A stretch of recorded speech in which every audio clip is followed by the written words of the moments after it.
Lõppenud Riigikogu valimiste tagajärjed on meie riigile äärmiselt kahjulikud. Eestis on võimule tõusmas ajaloo kõige vasakpoolsem ja globalistlikum valitsus, mistõttu meie püsimine iseseisva rahvusriigina on sattunud väga suurde ohtu. Peale selle lasub valimistel pettuse kahtlus.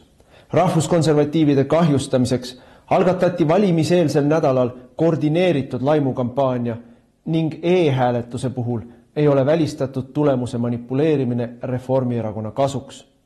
Kui ka sinule on vastuvõetamatu see, kuhu me ühiskonnana liigume, siis liitu Eesti Konservatiivse Rahvaerakonnaga. EKRE on eestimeelne, tõe ja õiguse eest võitlev rahvaliikumine, millest on tänaseks saanud parlamendi suurim ja tegusaim opositsioonipartei. Järgnevatel aastatel seisab meil ees raske võitlus. Peame tagama, et valimistel oleks pettus välistatud. Me peame kaitsma oma riiki massiimmigratsiooni, odava võõrtööjõu ning riigi teerullipoliitika eest. Me peame ära hoidma vaikiva ajastu kehtestamise ja rahva vaesumise.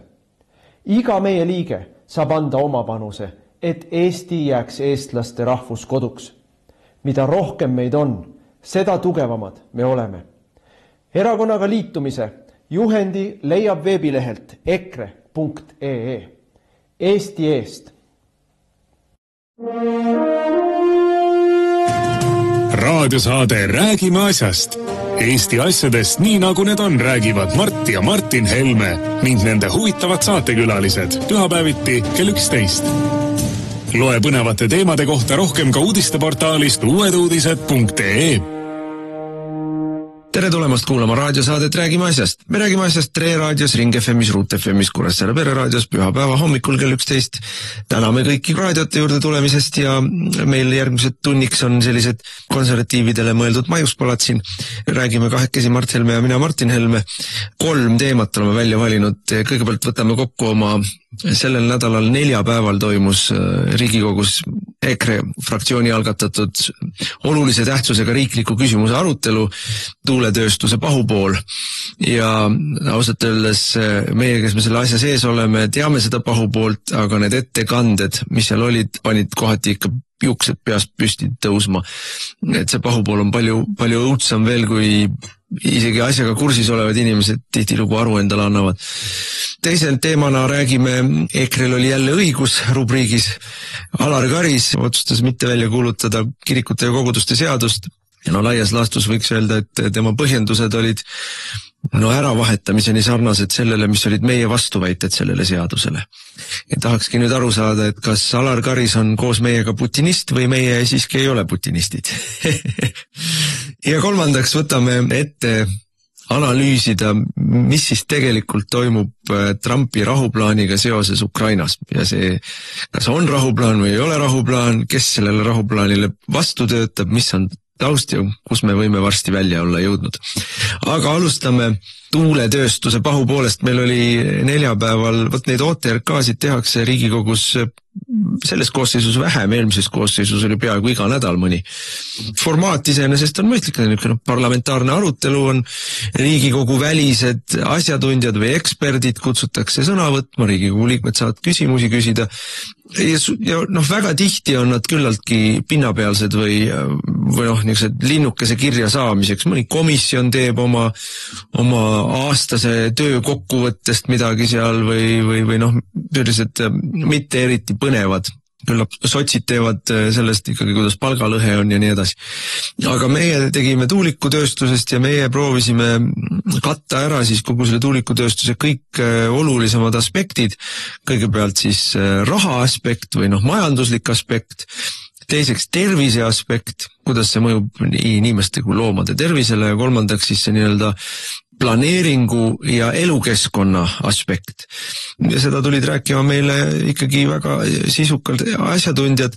Kui keegi veel ei ole siiamaani endale aru saanud, miks ei tohi Eestisse ehitada ühtegi tuulikut juurde, siis mina soovitan tal vaadata ja vaadata ilma ilma poliitilise eelarvamuseta või filtrita vaadata neid ettekandeid, need on olemas ka meil Uutes uudistes ja neid on loomulikult võimalik ka Riigikogu YouTube'i kanalist järgi vaadata.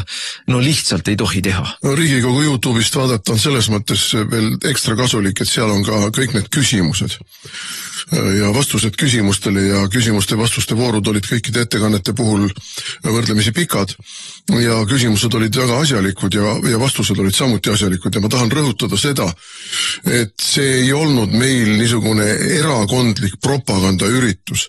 See oli ikkagi sõna otseses mõttes mureüritus ja need ettekandjad, kes meil olid, need ei olnud erakonnaga seotud, nad ei olnud erakonna inimesed, erakonna liikmed. Ma ei tea, kellele nad on valimistel oma häält andnud, aga meiega otseselt nad seotud ei olnud ja selles mõttes me ka püüdsime tegelikult hoiduda sellest, et nad oleksid selliselt parteiliselt nagu pitsat otsa ette panna inimesed, et saaks süüdistada näegus, EKRE ajab siin jälle rändsirkust korraldab ja ei, see ei olnud mingi rändsirkus. Need inimesed on tõsised teadlased ja kõige minu jaoks kõige hirmsam ettekanne oli Anti Kukkela arsti ettekanne nendest tervisemõjudest ja ta paljastas ka selle vale, mida meile siin propageeritakse ja ikkagi piinlik, kui mingisugused TalTechi teadlased väidavad, et ei ole võimalik mõõta ja kui te midagi ei kuule, siis see teie tervisele ei mõju. Puust ja punaseks graafikutega rahvusvaheliselt erinevates kohtades, Portugalis, Saksamaal, Kanadas, kus läbi viidud uuringud, nende uuringute tulemused, nende uuringute tulemuste graafilised kujutused eri värvidega. Puust ja punaseks ei ole võimalik veel veenvamalt teaduslikult tõestada seda, et infraheli on kohutav tervisetapp ja näiteks selline näide, et kuskil, kus see oli, võib-olla sa tuletad meelde, Kanadas vist, Naaritsa farm või Nugise farm, kus tuulikud on mõne kilomeetri kaugusel ja kus pärast tuulikute püsti panemist katastroofiliselt suurenes nurisünnitiste ja puuetega või vigaste väikeste nugise beebide sündimine, nii et see oli minu küsimus, et kuidas see mõjub lootele ja meile toodi kohe pildid ja statistika. See on hirmu äratav. Kui meil pannakse terve Eesti neid tuuleparke täis ja meil niigi lapsi sünnib vähe, kui meil selle tulemusena hakkavad sündima vigased lapsed või nurisünnitused toimuma. Aga ei, mis oli kõige hämmastavam, nii vähe, kui saalis oli ka neid koalitsiooni tegelasi ja tuulepargi lobiste. Neile see kõik ei mõjunud, nad ikkagi üleolevalt püüdsid ironiseerida ja kuidagi ilkuda ja irvitada ja ikka näidata, et siin käib mingi rändsirkus. Ma ütlesin ka selle peale ühele tüübile, et vaadake, on kaks võimalust, kas inimene on üdini korrumpeerunud, et ta keeldub aru saamast sellest, mida talle praegu siin mustvalgel näidatakse, või ta on lihtsalt haigusurnud idioot. Ega üks ei välista teist, et võib olla ka täiesti loll ja korrumpeerunud korraga, aga nimetame siis nimesid ka, et kes seal ikkagi vapralt särki rebis, oli Mario Kadastik Reformierakonnast, mille poolest on kuulus Mario Kadastik, selle poolest, et tema oli Liina Kersna nõunik ja see põhiline isik, kes siis tegeles testihankega, kus Eesti maksumaksja maksis 6 miljonit eurot rohkem testide eest, kui turuväärtus neil oli. Ja prokuratuur ei alustanud asja, kui kohus käskis alustada, Kuukene veeretas seda asja ja jõudis järeldusele, et nemad ei leia kuritegu. Ja inimene teab, et ta võib rääkida, mida tahab, ta võib teha, mida tahab, midagi ei juhtu. Ja tema peab ennast teadlaseks loomulikult, usub teadust, nagu see loosung neil on, ja siis ikkagi tegeles seal sellise targutava ninanokkimisega, kus ta tõestas saalile, et ta oskab 10 süsteemist teisendada ja teab, kuidas detsibelli mõõta. Aga mis see asjasse puutub ja siis seletas, kuidas, et kui siin mingisugune võnge on, et siis kui me seda võnget mõõdame, siis see võnge tekitab juuksekarva paksuse siis sellise nagu löögi. Et mis too tege, nagu ütlevad lõunaeestlased, aga näitab, et see küsimus iseenesest näitab seda, kuidas tark inimene oskab lolli juttu ajada. Et see ju, mida ka see sama Kukkela oma ettekandes ütles, et miks see infraheli või tuulikute infraheli halb on see, ja seda on tõestatud, ta näitas erinevate graafikute, erinevate teadusuuringutega, erinevate retsenseeritud teadusuuringutega näitas ära seda, et see infraheli on just seda kahjulikum, mida püsivam ta on ja mida lähemal sa talle oled. Ehk kui sa oled mõne tunni seal tuuliku all, siis ei pruugi sul midagi juhtuda, aga kui sa oled juba mõned nädalad seal või mõned kuud või mõned aastad, siis tekivad püsivad rasked tervisekahjustused ja mitte ka kõigile inimestele, et inimeste tundlikkus on erinev, aga ma lihtsalt toon ühe näite, et ta mõjub pehmele kudele ja ta mõjub, eriti muide ta mõjub siis ka sellele nii-öelda hallollusele või ka kollageenile, ühesõnaga pehmetele ainetele, mis inimese sees on, näiteks aju koosneb hallollusele, pehme aine. Seljaaju samuti, eks ole, närvisüsteemile, tal on väga negatiivne mõju. Et okei, kujutame ette, et sul juuksekarvaga tõmmatakse üle silmamuna korra. No mis see juuksekarv teeb? Kriim on nii väike, et võib-olla korra kipitab. Aga kui tõmmatakse iga sekundi tagant ja niimoodi päev otsa ja niimoodi nädal otsa, niimoodi kuu otsa, niimoodi aasta otsa, mis sellel silmal on? Kas on mugav? Kas on meeldiv? Kas see silma nägemisele mõjub hästi? Et vaata, kui sa oled tark inimene ja ajad lolli juttu, siis võib kaks muljet jääda. Esiteks, et sa tegelikult ei olegi tark inimene, vaid oled loll. Aga teine mulje, mis võib jääda, on see, et sa oled küll väga tark inimene, aga kaabakas. Sest et see tuli seal nendest teistest nendest nii-öelda ettekannetest välja, kui me jõudsime raha poole. Et tuulikud ega päikesepargid ei ole odav elekter. Seda odavuse juttu näidatakse meile silmamoondusega, majandusliku ja statistika manipulatsiooniga. Statistika manipulatsiooniga, subsiidiumite kaudu saab hinda, eks ole, näidata väiksemana ja ütleme, erinevate hinnakomponentide mujale panemisega on võimalik näidata, et elekter on ju odav, aga see on see võrgutasu, mis on kole kallis ja siis see on see meie saartalituse tasu, mis tuleb juurde ja siis on meie stabiliseerimisreserv, mis tuleb juurde ja siis on meil veel siin mingisugused muud kõikvõimalikud asjad, aku asjad, eks ole, mis tulevad juurde, need akude kohta ikka, see on niisugune šarlatanlus, selline šarlatanlus, kuidas miljardi eest tehakse meile siis 12 tunniks akut väikesele kogusele elektrile. Mis hoiab võib-olla, ma ei tea, Keila linna 12 tundi, midagi taolist. Miljardi eest võib vähemalt 2 põlevkivi elektrijaama ehitada. Et selles mõttes, et ja siis muidugi jälle seesama Maarjo Kivistik seal manipuleerib, et kas te tahate tõesti, et Eesti rahvas maksab järgmise 20 aasta jooksul 15 miljardit eurot põlevkivi elektri eest? Aga vabandust väga, kui Kaja Kallas oli peaministrina, sisuliselt aitas kaasa energiakriisi süvenemisele ja rõõmustasid kõik elektritootjad, tuulikutootjad, põlevkivitootjad, kõik rõõmustasid, et elektri hind lakke hüppas, siis tavalise miljardi asemel tavaliselt Eesti inimesed maksid aastas enam-vähem kogu elektritarbimine umbes miljard, kasvas see 2,5 miljardi peale ehk ühes aastas tuli 1,5 miljardit juurde elektrikulu. Kõik Eesti ettevõtted, Eesti majapidamised. Nii, et pane see miljard konteksti ja siis paneme sellele kõrvale, selle põlevkivi miljardile või 2,5, mis ta nüüd on.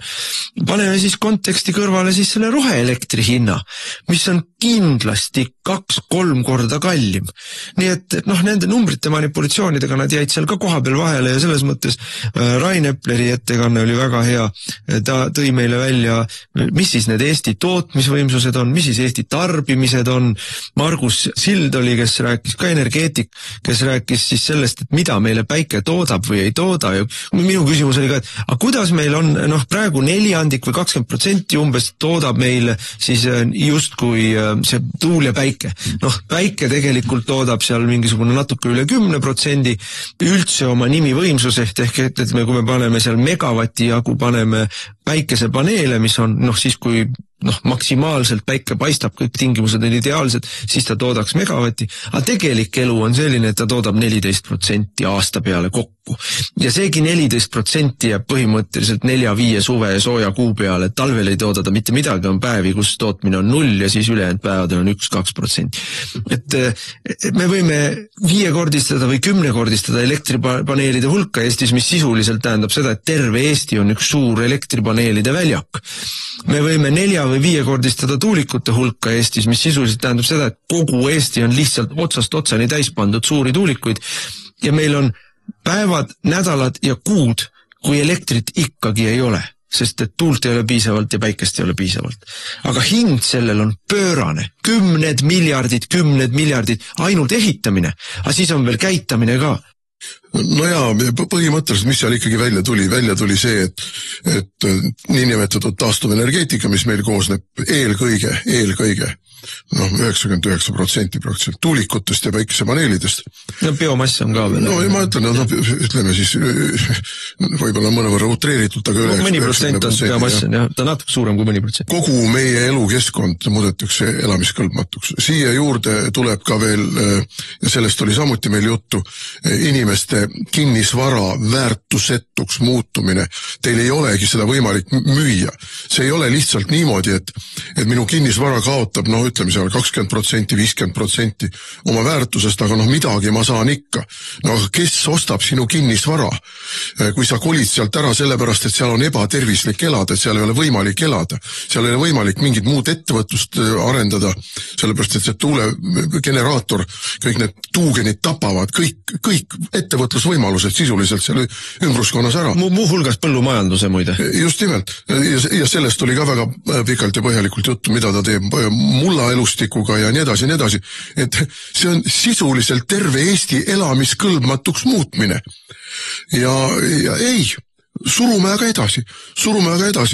Ja ma niisuguse näite tooksin nüüd selle infraheli juurde korraks tagasi tulles, et aga kujutage nüüd ette, et te panete oma voodi alla mingisuguse generaatori või mingisuguse elektrimasina, mis ööpäevaringselt töötab seal kogu aeg. Trafo mingisuguse. Elage siis, magage aastast aastase selle trafo peale, vaata, mis teie tervis teeb. Ja sisuliselt tähendab see ju, kui teil on teie tagaõues või paari kilomeetri kaugusel on tuulepark, et elategi tegelikult, magategi kogu aeg ööpäevaringselt mingi trafo otsas. Ja toodi välja ka siis see, kui kaugele nende meie poolt planeeritavate 300-325 meetri kõrguste ja ülivõimsate tuugenite infraheli väli ulatub. 15 kilomeetrit. 15 kilomeetrit vähemalt, see sõltub teatud pinnamoodustustest, see sõltub jälle asjaoludest, aga ütleme, et laias laastus 15 kilomeetrit, aga kui teil on teisel pool 30-40 kilomeetri kaugusel teine tuulepark ja praegu nii neid planeeritakse, seda näitasid nad ka meile kaardi peal, et meil on sisuliselt üksikud laigukesed jäävad Eestis, mis ei jää nende tuugenite mõju välja. Et see ongi see sama. Ja pluss, mille tõi samuti välja Anti Kukkela oma ettekandes, on see ülimürgine plastreostus. Ülimürgine plastreostus. Tuugenite labad koosnevad teatud keemilistest plastühenditest, mis ilmastiku mõjul sademed ja tuul, eriti rahe, on see, mis seda seal lahti peksab ja see lendub sealt. Hästi peen osakesed, ta läheb kõike sisse, ta läheb taimedesse, ta läheb loomadesse. Sisuliselt nanoosakesed. Ja jube mürgine on, mõjub loomulikult, mida rohkem kuhjub kogu siis sellesse biosfääri, hakkab ta seal ka ringlema ja siis ta hakkab loomulikult ladestuma ja tema esmane mõju on loomulikult viljakuse vähendamine. Linnud, loomad, inimesed, viljakuse vähenemine, ka väärarengud ja lihtsalt mürgine. Tekitab vähki, tekitab erinevaid põletikke, suurendab liigsuremust või varajast suremist, et see on kõik tõestatud. Seal tuli mitmes erinevas ettekandes ka välja.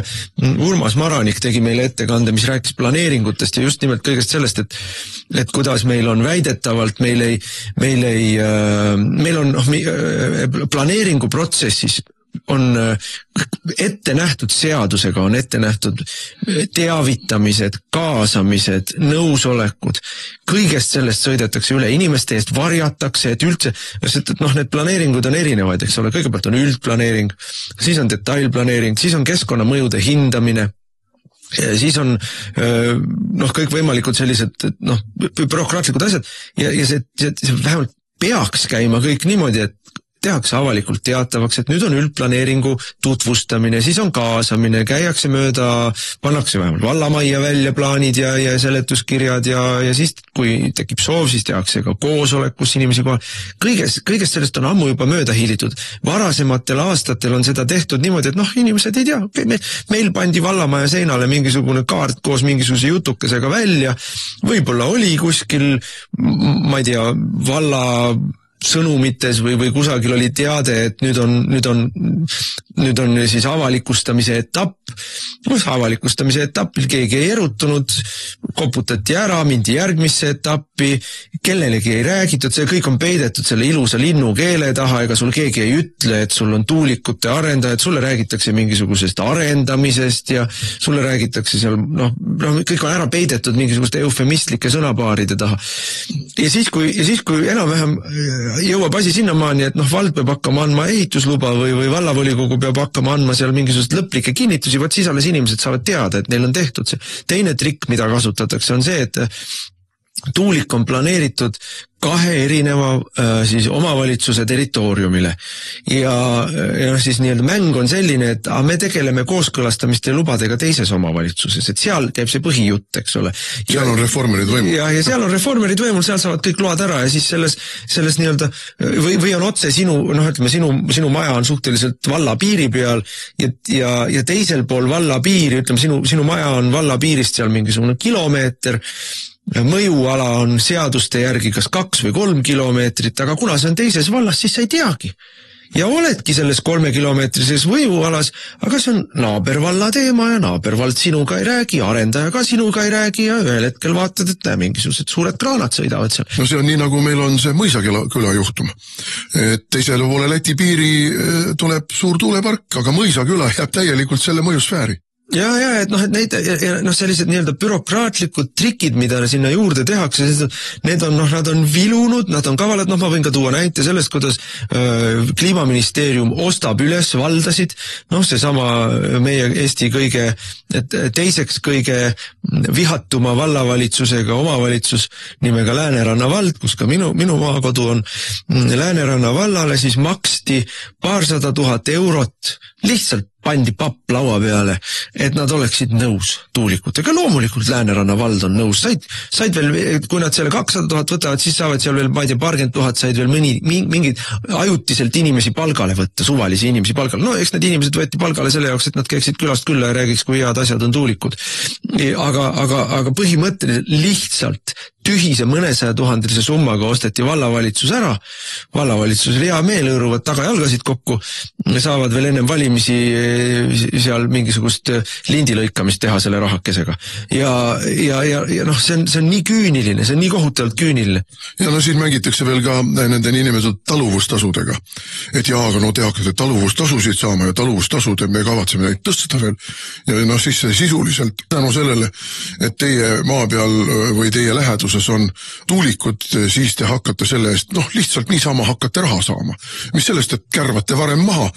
Aga neid talusid ju makstakse ainult maaomanikele, kes selle tuuliku lasevad enda maa peal püsti panna või kes asuvad sinna väga lähedal, mingisugused mõned tuhanded meetrid, aga kõik teised ja tavaliselt need, kes oma maa on maha müünud tuuliku arendajale, ise seal ju koha peal ei ela, nemad võtavad raha ja nende naabrid hakkavad saama tervisekahjusid. Aga seda ma ütlengi, et see on ju järjekordne kaabaklik, alatu, kuritegelik skeem.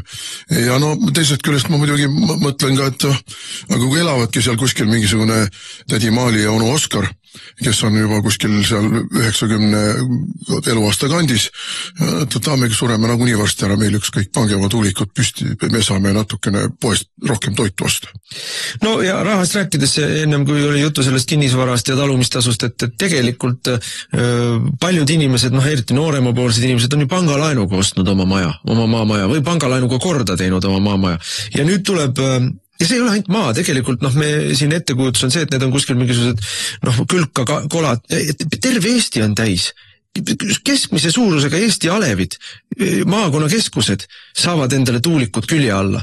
Et see ei ole ainult maapiirkond. Et seal elavad 100 000 inimesed Eestis, kes on võtnud pangalaenu. Ja siis kukub nende kinnisvara väärtus keskelt läbi, nagu me vaatame naaberriikide hinnangut, Saksamaa kogemus, Rootsi, Taani kogemus 20-25% langeb kinnisvara hind. Sa kukud oma kinnisvara hinnaga allapoole laenujääki ja pank ütleb, et oot, nüüd me kutsume laenu koju ja sa jääd veel panga silmis miinusesse. Sa oled täielikus lõksus. Sa ei saa maha müüa, sest kui sa maha müüd, siis sul ei ole enam kinnisvara tagatist ja sul jääb laen ülesse. Sa pead kuskile elama minema. Sa pead kuskile elama minema, aga sa ei saa kuhu, öeldakse koli mujale. Aga kuhu ma kolin, ma ei saa oma kinnisvarast lahti, ma ei müü seda maha. Või kui ma müün, siis ma müün selle võileva hinna eest maha. Jään veel ikka pangale võlgu. Uut pangalaenu võtta ei saa, sest mul pole mingit sissemakset, mul pole mitte midagi. See on absoluutselt surnud ring.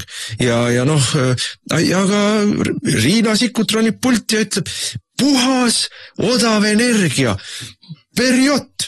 Riina Sikkut ei saa. Silmitult lollid ja kaabaklikud inimesed, Nii et see on põhjus, miks me oleme absoluutselt kategooriliselt vastu igale viimasele kui tuulikule, on ta maismaal või on ta merel, on ta suur või väike, on ta päikesepaneel, tuleb ära hoida, tuleb võidelda küüntehammastega igas etapis, igas Eesti omavalitsuses, tuleb omavalitsuse tasandil, tuleb võidelda riigi tasandil ja see business kukub kokku varem või hiljem, ega see on paar aastat veel ja me peame selle praegu ära suutma hoida.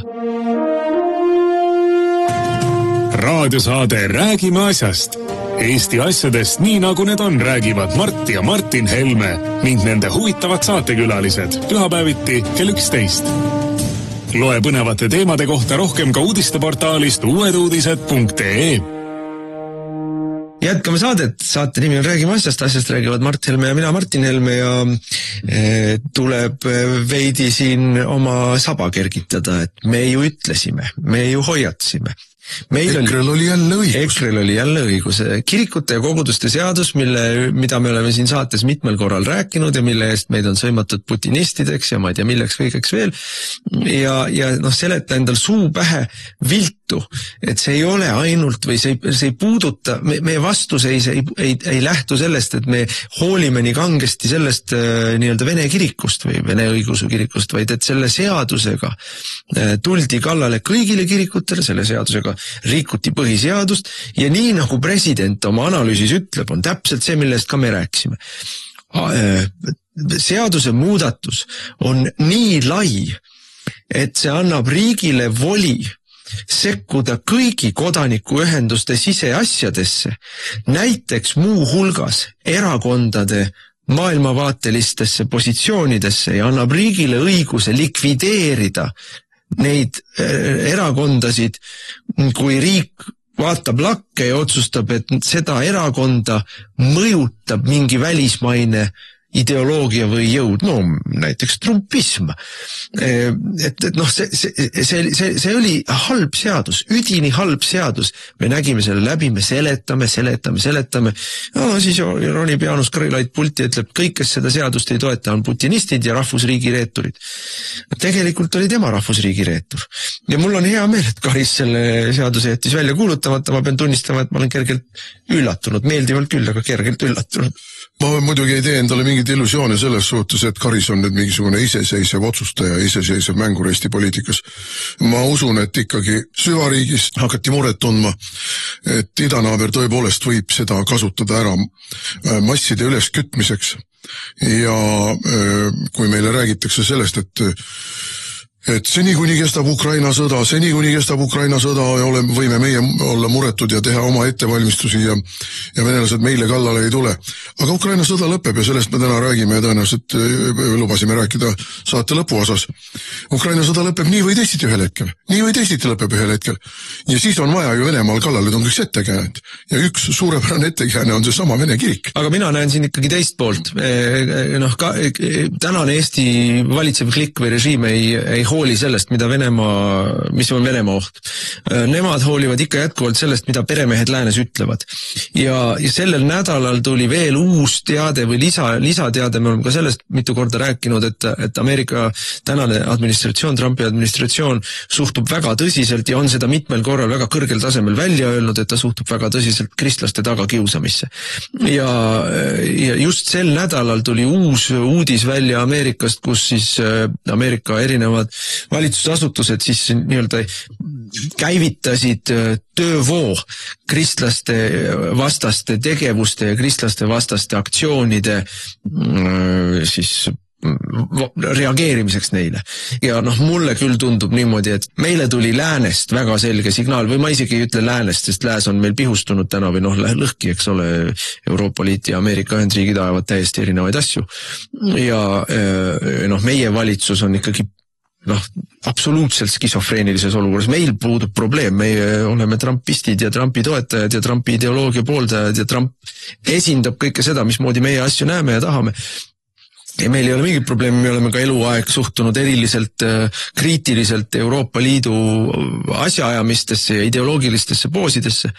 No aga meil ei ole olnud teistpidi ka mingeid illusioone selles suhtes, mis asi on Venemaa. Erinevalt Igor Tarost, kes ütleb, et 20 aastat tagasi Putin oli teistsugune, 20 aastat tagasi meie rääkisime teistsugust juttu, me teadsime juba siis, kes on Putin. Absoluutselt.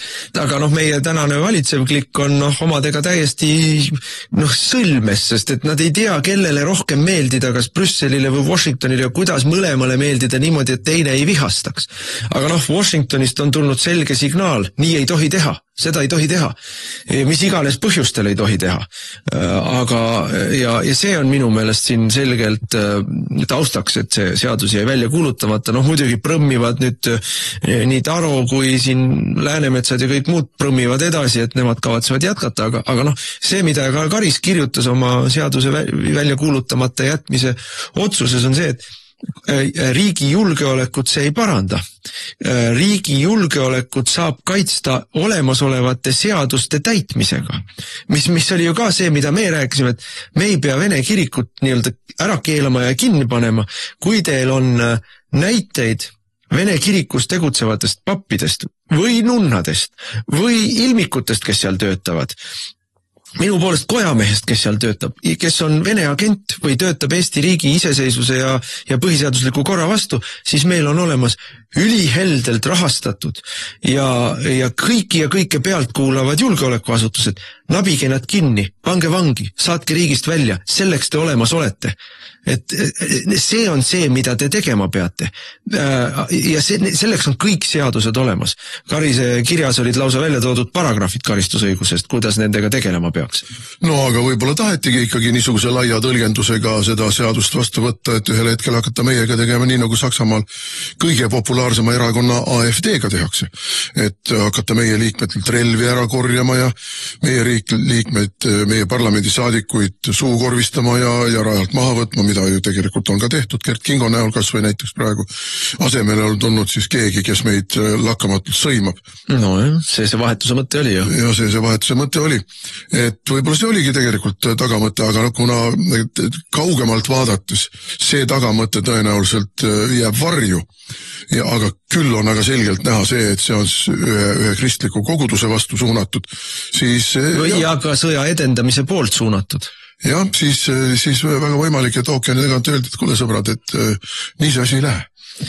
Ma teist varianti ei näe, ma tean, ausalt ütlen, minu meelest tänane Eesti valitsus, kui ikkagi Washingtonist öeldakse kaitsekulutustega hüppa, siis meil Eestis valitsus küsis kui kõrgele. Ja täpselt nii kõrgele, kui öeldi, nii kõrgele hüppas.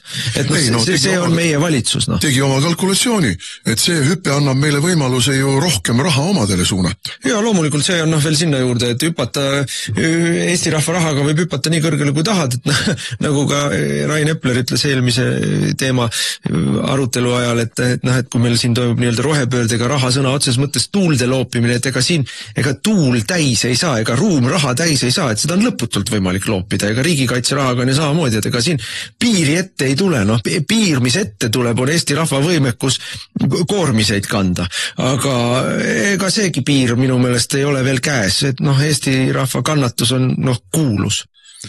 No praegu on muidugi selle kirikute seadusega selline olukord, et järgmine nädal on meil Riigikogus istungite vaba nädal, mis tähendab, et töö ei jää seal päris seisma, aga see töö toimub niisuguses, ütleme, aegluubis. Ja eks siis selle nädala jooksul ka nüüd need seaduse lükkajad, kelledest osad ei ole enam lükkajad, Läänemets ei ole enam millegi lükkaja.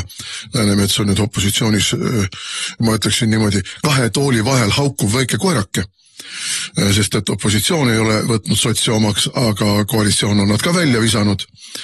Ja Taro, ma kuulsin sellist asja, ma käisin opositsioonitunnis neljapäeval ja seal Raimond Kaljulaid väitis, ma ei tea, kas see vastab tõele, eks see selgub muidugi, kui me natuke kõrva vastu maad paneme või küsime kellelgi, et Eesti 200 ja Reformierakonna fraktsioonid pidid koosolekuid pidama ja koos võtma kõiki otsuseid vastu, et need sisuliselt on need kaks erakonda juba ühinenud. Tehniliselt mitte, aga nad on jah ikkagi... Mis ma tahan sellega öelda on see, et kõik sõltub Reformierakonnast. Reformierakonna fraktsiooni juht Õnne Pillak on küll öelnud, et ei, selle seadusega tuleb ikka edasi minna uuesti teisele ringile, aga tema ei ole muidugi see otsustamise. See formaat, mis nüüd on, kui president jätab seaduse välja kuulutamata, on uuesti arutamine. UA. Meil on, eks ole, SE ehk seaduseelnõu, siis meil on OE ehk otsuse eelnõu, siis meil on AE ehk avalduse eelnõu ja siis meil on UA ehk uuesti arutamine. Ja uuesti arutamine on selline formaat, kus tähtaegasid pole. Me võime selle järgmisel nädalal kohe ette võtta, Riigikogu juhatus võib selle suunata komisjoni, aga me ei pruugi isegi terve selle koosseisu jooksul teda uuesti arutama hakata. Et meil eelmises koosseisus oli üks seaduseelnõu, mille president tagasi lükkas, vahepeal oli koalitsioon muutunud, uuel koalitsioonil puudus soov seda teemat torkida ja jäigi arutamata eelmises koosseisus. Mis on muidugi lõbus on see, et kui kõik teised seaduseelnõud koosseisu lõppedes ehk valimiste tulles langevad menetlusest välja ja lähevad prügikasti, siis UA jääb õhku edasi rippuma. Ja ta tuleb nii-öelda järgmisse koosseisu kaasa, ehk siis Riigikogul on justkui kohustus teda hakata uuesti arutama. Ja mitme koosseisu ulatuses. Aga ei, tähtaega ei ole. Tähtaega 2600, Et see, selles mõttes, et ei ole tähtaega, see nii kaua, kuni kellelgi närvid üles ütlevad. Nii et minu arvamus on selline, eks me saame seda üsna kiiresti teada, et kui teda nüüd kohe uuesti letti ei lööda, siis ta tegelikult jääb kuhugi sahtlipõhja laagerdama. Mis oleks minu meelest väga mõistlik. Me lootsime ju ka valitsuse vahetumise järel, me käisime rääkimas, et ärme lähe selle eelnõuga lõpuni, et ta oli teisel lugemisel, jätame ta sahtlisse. Aga ei, siis oli särki vaja rebida. Ma arvan, sõltub ka nüüd Riigikogu välistest asjadest ja mitte niivõrd sisepoliitilistest, et Karis on oma sõna öelnud. Aga see sõltub minu arvates ka sellest, mida me nüüd hakkame arutama kolmanda teemana, et mis seal Ukrainas ikka edasi saab. Ja missugused vahekorrad ikkagi nüüd tekivad rahvusvaheliselt üleüldse. Ameerika, Vene, kui suureks ja kõiki ulatuvaks see sõprus või koostöö Ameerika ja Venemaa vahel kujuneb sellest ikkagi väga palju sõltub. Kui ikkagi, ja meie oleme ju siin, isegi me ei ole võileiva täidis. Me oleme mingisuguse noa otsaga leiva peale kraabitud või kribal. Meil ei ole ju valikut. Me peame ju tegema seda, mida ameeriklased ütlevad, sest muidu on nii, nagu Trump ütleb, et kui praegu Ukrainas, et kui te ei ole nõus meie rahutingimustega, siis me jalutame minema ja vaadake ise. Ja täpselt sama on ju see, millega meid on kogu aeg nööri otsas hoitud. Kui te ei ole nõus vikerkaare lippe heiskama, siis me jalutame minema ja vaadake ise. Kui te ei ole nõus sellega või teisega, siis me jalutame minema ja vaadake ise. Ja Trump võibki seda teha. Artikkel 5 töötab kogu aeg. Aga ma tahtsin selle Eesti 200 teema veel korra ära markeerida, et samas on Riigikogus nüüd sel nädalal olnud vähemalt 2 erinevat eelnõud, kus Eesti 200 ja tegelikult rohkem asju, seal olid juhatuses ka asjad, mingisugused asjad, mis justkui pealt näha pole suured asjad, kus Eesti 200 hakkas jonnima ja pani nii-öelda ploki peale Reformierakonna plaanile. Siin saab olema väga huvitav jälgida. Eesti 200 me kõik teame on süvariigi projekt. Kui süvariik annab neile korralduse pea tulle pista, siis nad pistavad pea tulle. Kui süvariik annab neile korralduse see valitsus ennem suve või suvel lõhki ajada ja ja mingi uus asi korraldada, et tekitada olukord, kus midagi ei jää üle, Isamaa peab minema valitsusse, sest muidu on Eesti täielikus kriisis. Siis nad seda teevad. Selles mõttes, et nende jaoks ei ole mingi probleem sattuda opositsiooni, ära aetud hobused lastakse maha, küll nemad leiavad, need, kes seal otsustavad, leiavad endale töökohakese riiklikus sõjatööstuses ja kõik on õnnelikud edasi. Et kui nüüd need nii-öelda esimesed märgid sellest, et nad on hakanud seda valitsust lõhki ajama, on päris märgid, mitte lihtsalt ebaprofessionaalsus, mida sealt ka tohutu palju on, siis on meil kevadel tegelikult väga huvitav poliitiline kriis hakkab lahti rulluma. Ei varjanud muide Jaanus Karilaid ka seal samas opositsiooni tunnis seda, et Reformierakond on neile teinud ettepaneku valitsusse tulla. No seda küsisime infotunnis Michali käest, ta ajas, ma ütlen, Michali vastused infotunnis on sellised, et kui tark inimene ajab lolli juttu, lõputult lolli juttu, siis tekib 2 varianti. Kas ta peab meid lollideks või ta on ise loll? Ja need vastused, mis sealt tulid hirmus lollid jälle. Aga takistus pidi olema see, et Isamaa nõudmine on automaksu kaotamine ja sellega Reformierakond ei ole nõus ja siis on jutt lõppenud. No esiteks loomulikult ei ole Isamaast mingit automaksu kaotajat, ükskõik missuguses valitsuses, ma olen sellest täiesti veendunud. Selle teeme meie ära. Ja ma teen siit ainult ühe järelduse, neil ei ole võimalik olnud midagi välja kaubelda nende eelkonsultatsioonide või läbirääkimiste raames siiani, mille nimel neil tasuks minna valitsusse, sest selge on see, et kui nad valitsusse lähevad, siis nende reiting hakkab pidurdamatult langema. Raadiosaade Räägime asjast. Eesti asjadest nii nagu need on, räägivad Mart ja Martin Helme ning nende huvitavad saatekülalised pühapäeviti kell 11. Loe põnevate teemade kohta rohkem ka uudisteportaalist uueduudised.ee. Jätkame saadet, saate nimi Räägime asjast, Mart ja Martin Helme räägivad asjast ja siis räägime nüüd maailma asjadest või Ameerika asjadest, Ukraina asjadest, kuidas me räägime. Trumpi rahuplaan, loomulikult sõbrakesed lekitasid selle kohe võimalikult vaenulikus raamistuses, kuidas Trump müüb Ukrainat maha, mina ütleks niimoodi, et viimane aeg on Eesti inimestel tulla välja sellest psühhoosist, mida meile on Stratcomiga tekitatud viimased 3 aastat, et me oleme mõelnud ennast ise kõik ukrainlasteks ja Ukraina sõda on meie sõda ja kõik need muud loosungid, et ei ole. Loomulikult Ukraina sõjal on otsene ja väga suur ohtlik mõju meie julgeolekule, meie eksistentsile, aga see mõju on palju mitmekihilisem ja mitmetasemelisem, kui me tahame, kui tavaliselt aru antakse või räägitakse.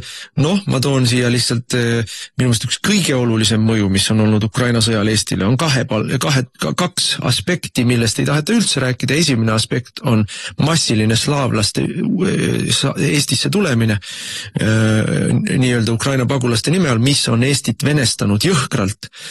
Ja teine oluline aspekt, mis on Ukraina sõjal Eestile on olnud, on riigieelarve kriis ja massiline maksutõusud. Meie inimeste vaeseks tegemine. See on Ukraina sõja mõju meile olnud, Eesti on ka sõjas. Aga loomulikult on tal ka meile julgeolekupoliitiline mõju. Selles ei ole ka mingit kahtlust, nii et ja loomulikult oleme me huvitatud sellest, et Ukraina ei variseks kokku ja ei muutuks Venemaa osaks ja kõigest sellest.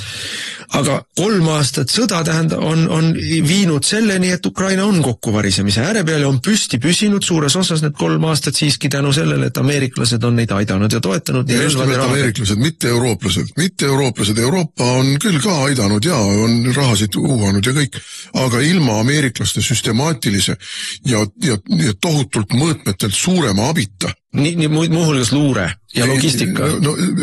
Kui me räägime sõjaliselt, siis kogu tulejuhtimine, kogu luure, operatsioonide planeerimine, kõik need igasugused rünnakud naftatehaste vastu, lennuväljade vastu, kõik need on tänu Ameerika luurele õnnestunud. Siin ei ole mitte midagi pistmist. Meil on meedias pidevalt, et Ukraina luureandmed on Ameerika luureandmed. Jah, need on lihtsalt ära vahendatud postkastist tõlge peale pandud. Aga nüüd selge, Trumpi valimislubadus oli selge, tema lõpetab Ukraina sõja ära. Trumpi jaoks Ukraina sõda ei ole kõige olulisem teema, me oleme seda siin kõike mitu korda rääkinud. Ja mis mind nagu jälle natukene hämmastab, on see sama lugu nagu, et nüüd käivitati uuesti siis Pete Hegseti vastu siis nii-öelda skandaal tõmmati ülesse. Skandaal oli sama, mis 2 nädalat tagasi. Põhimõtteliselt samad tegelased, samad jutud, jälle saadakse tohutult südamerabandust, vaadake, mis toimub, vaadake, mis Trump ütles, kulge, tulge uue jutuga. Ja noh, selles mõttes see rahulepe või vaherahu või kuidas iganes me nimetame, see on ka sama. Hegseti vastane kampaania tõmmati käima sellepärast, et ta teeb praegu Ameerika sõjaväest puhastust.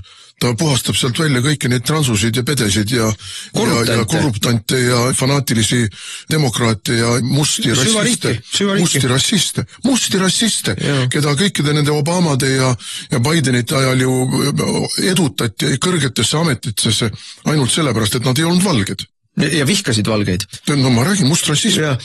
Nii et noh, kui me kuuleme Eesti, eriti ERR jälle armastab teha, aga noh, Postimees pole parem või ma Delfit üldse ei loe, et kuidas valitseb kaos ja Trumpil on kontroll kadunud. Ei, teil on kontroll kadunud Trumpi ja Hegseti üle, süvariik. Teil on kontroll kadunud ja te olete paanikas, raevus ja haarate õlekõrsi ja toodate ikka veel oma vana šablooni järgi infooperatsiooni käigus nii-öelda skandaale. Aga ma kordan üle seda, mis ma 100 korda olen öelnud. Skandaal on skandaal ainult siis, kui kõik on nõus, et see on skandaal.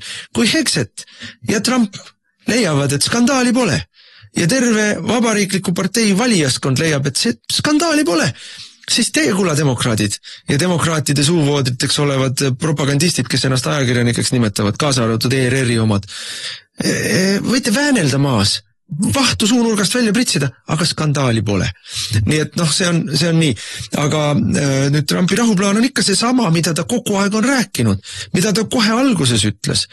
Ukraina ei saa NATO-sse, Ukraina ei saa sõjaliselt kaotatud territooriumeid tagasi. Aga selle juures on konks. Ameerika ei tunnusta neid Venemaa osana.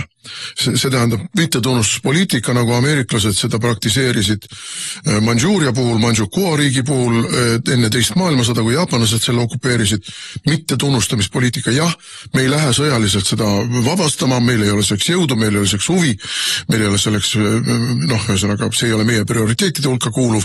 Täpselt sama oli Balti riikide mittetunnustamispoliitika. Nüüd läheks see mittetunnustamispoliitika nende Ida-Ukraina alade peale. Jah, Venemaa on nad ära võtnud, Ukraina ei suuda neid vabastada, me suurt 3. maailmasõda nende vabastamiseks ei alusta, aga me ei tunnusta neid de jure.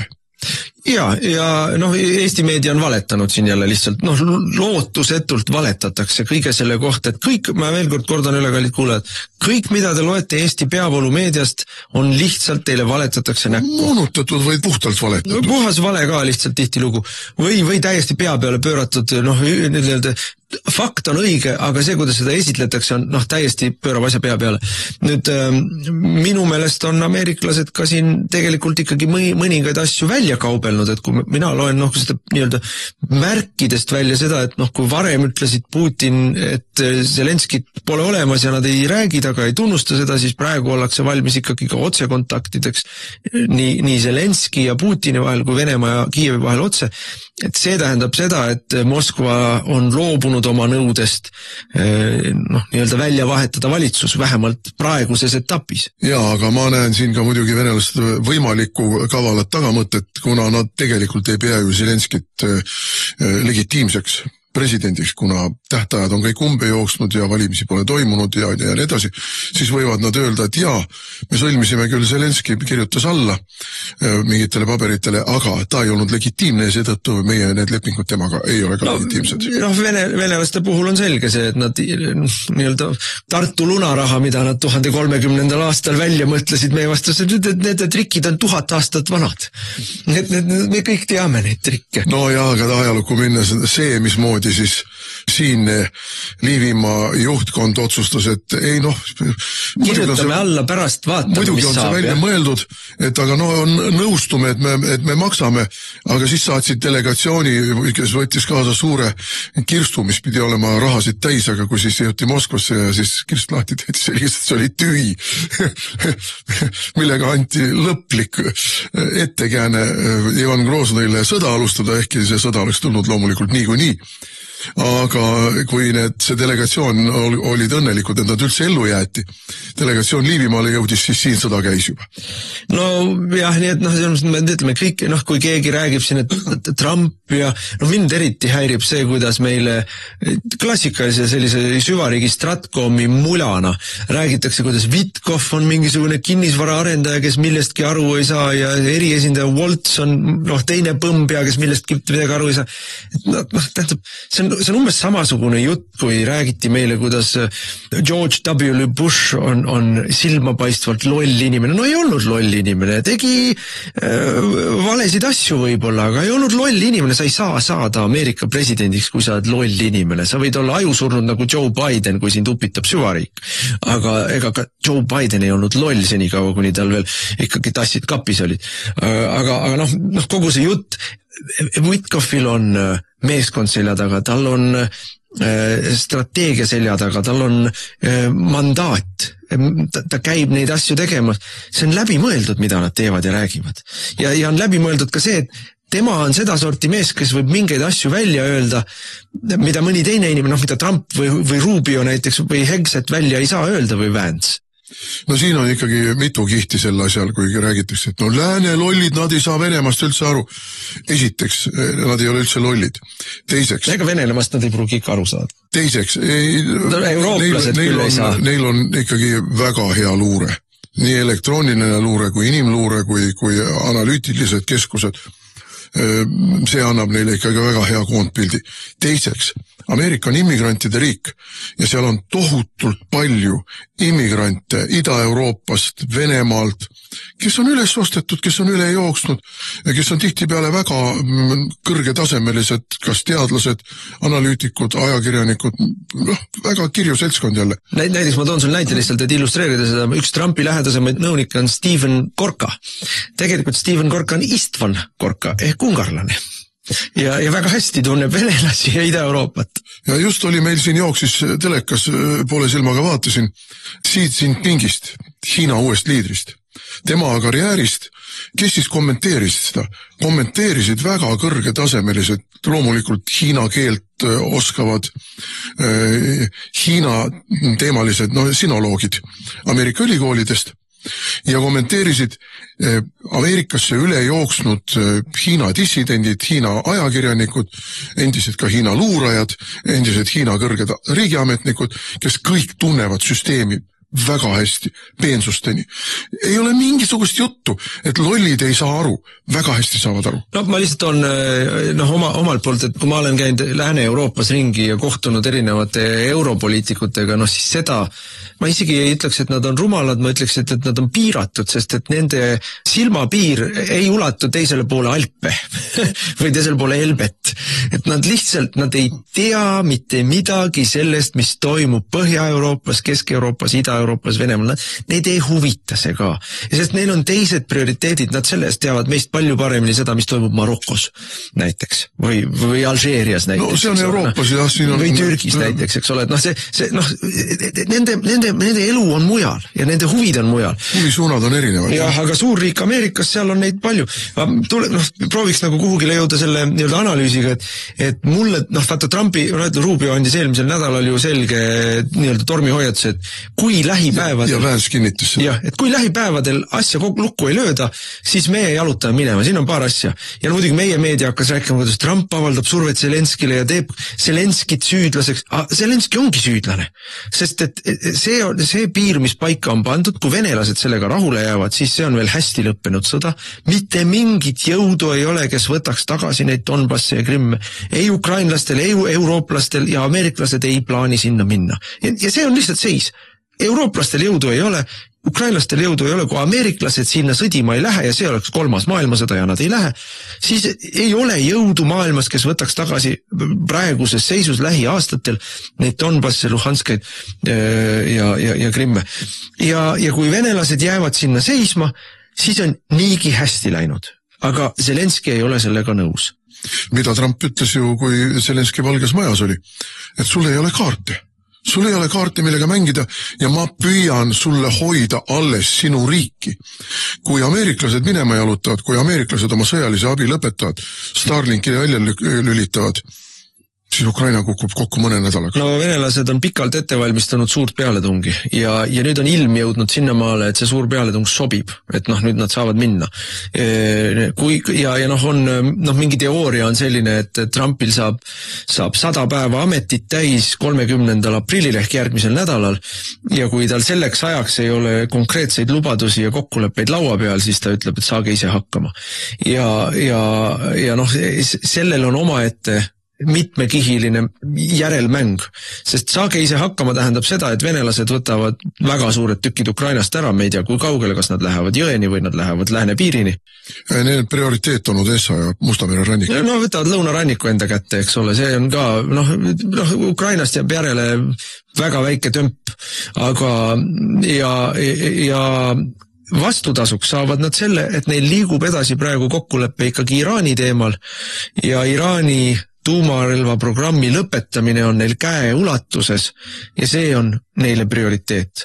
Sest muidu, kui nad sinna ei jõua kokkuleppega, siis läheb Lähis-Idas suureks sõjaks ja kokkuleppe on, taust on praegu selline, juudid on selgelt välja öelnud, nemad ei saa endale lubada elada Iraani tuumarelva sihikul, nad lähevad ise. Ameeriklased seda ei taha, et nad läheksid ise. Ameeriklased ise ka minna ei taha. Aga kui Iraani tuumalepet ära ei tehta, see tähendab Iraani tuumaprogrammi ei deaktiveerita, ei lammutata. Vastutasuks pakutakse Iraanile tsiviiltuumaprogrammi ja muid majanduslikke motivaatoreid.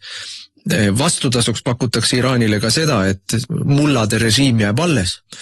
Et ei ole nullsumma mäng. Kõik võidavad. Trumpi kauband või see art of the deal või siis see tehingu tegemise kunst on see, et kõik peavad võitma. Ja venelased on selles paketis sees. Just, ja ma tahtsingi öelda, et ja venelaste roll selles, et Iraan nõustuks nende pakkumistega ja läheks selle leppe peale on väga suur. See on peaaegu võtme küsimus. Ja mis puudutab Ukrainat, siis ja Ukraina varade lepingut, mida pakuti Zelenskile ja mille Zelenski on tagasi lükanud. Mitu korda nüüd juba? Siis Trumpi seisukoht on väga lihtne. Aga ma sellisel juhul sõlmin selle venelastega.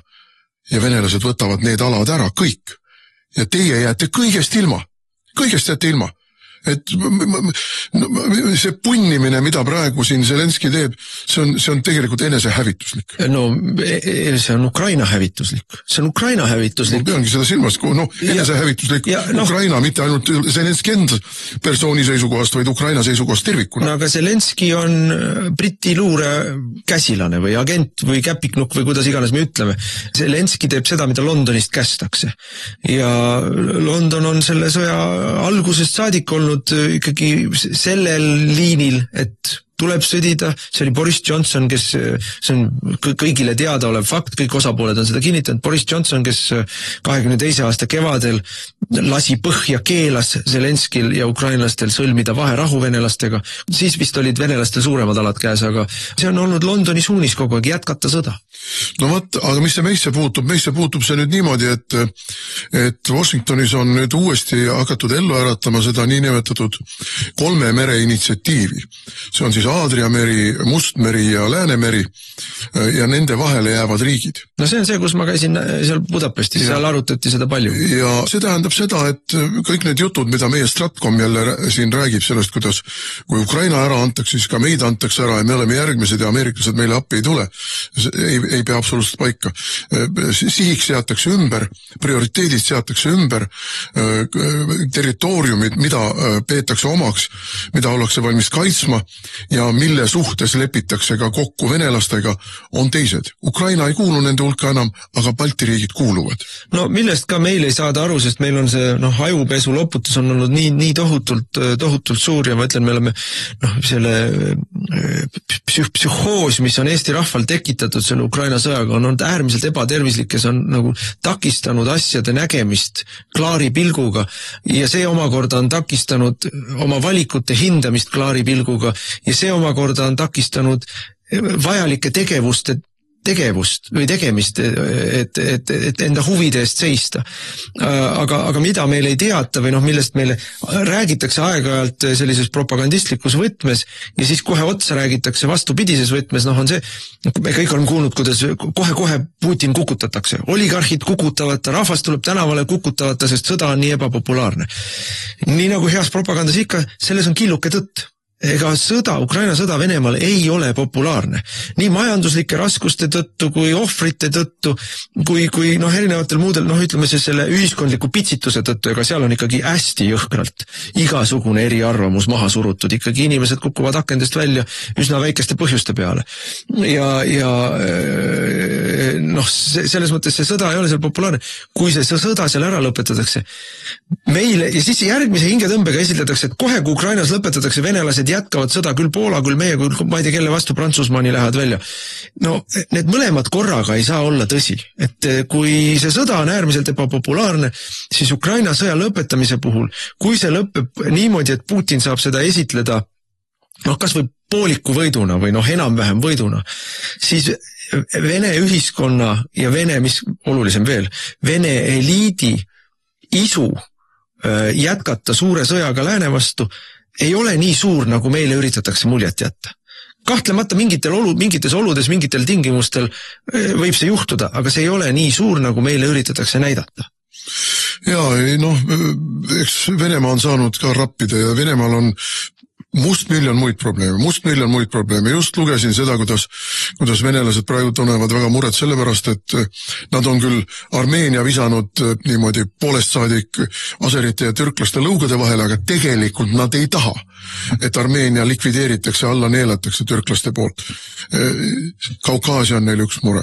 Kesk-Aasia on väga suur mure. Kaug-Ida on neil suur mure. Kui me vaatame kas või näiteks Kasahstani, mis on peaaegu 5 korda suurem kui Ukraina territooriumi poolest ja rahvaarvu poolest juba enam-vähem sama, sest Ukraina rahvaarv on peaaegu poole võrra kukkunud, siis kui me kujutame ette, et seal mingisugune emiraat tekiks nende endiste Kesk-Aasia vabariikide vahel või mis tahes muu, kas või Lõtv, Venemaa vastu suunatud ühendus, see on tohutu peavalu. Venelastel on vaja sellega tegeleda. Neil ei ole jõudu kõikide silmakaartes tegeleda, pluss võidujooks Arktika pärast. Venelased ei hakka rikkuma ära kõiki mänge sellepärast, et ära võtta, ma ei tea, pool Eestit. Ja vaata, nad on oportunistid eluaeg olnud. Kui võimalik on, siis võtavad. Mingit küsimust ei ole, kui avaneb võimalus, siis tulevad ja võtavad. Aga võtti siin see ongi see, millest ma rääkisin, et meie peame klaari pilguga hindama, mis on meie võimalused, mis on meie ohud ja siis proovime ära kasutada neid enda huvides. Ja see nii-öelda nende muude murede pikk loetelu koosmõjus ameeriklaste tegevusega, koosmõjus sellega, et neil on seal omad huvid ja prioriteedid ja siseriiklikud jõuvahekorrad, nendele tuleb rõhku panna ja neid tuleb enda huvides ära kasutada, aga meie lollakas valitsus käitub risti vastupidiselt ja see on meie kõige suurem julgeolekuoht, meie enda valitsus. Nii, aeg sai täis, täname kõiki kuulamast, kuulake meid jälle järgmisel nädalal ja kena kevade jätku. Raadiosaade Räägime asjast. Eesti asjadest nii nagu need on, räägivad Mart ja Martin Helme ning nende huvitavad saatekülalised pühapäeviti kell 11. Loe põnevate teemade kohta rohkem ka uudisteportaalist uueduudised.ee.